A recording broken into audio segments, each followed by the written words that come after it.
Hands-on demonstration on data processing and data management. Exercise instruction. So now we have itong Excel worksheet. We have the employee data worksheet, the data dictionary. Again po, kapag mag-check po tayo ng database, unang hits natin is yung data dictionary. Para maintindihan po natin ano yung meaning ng mga codes na yon. Okay, we have the data dictionary worksheet, the employee data, FDT, and we have the text aggregated. So for now, yung sasagutan lang po natin is yung related sa worksheets ng employee data, FDT, pati yung ating text disaggregated. So we have now the exercise 1.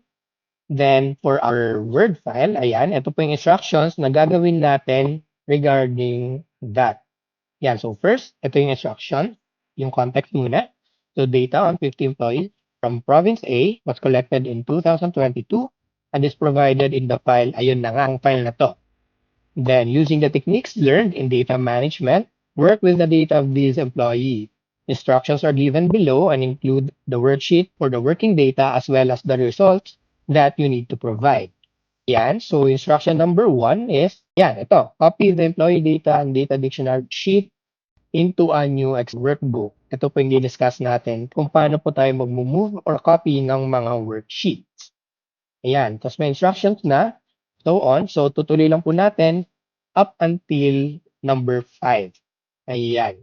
So, yung sa number 5, pwede po tayong mag-stop. Ay, hindi, pwede. Pwede pala hanggang dulo. Hanggang F. 5F.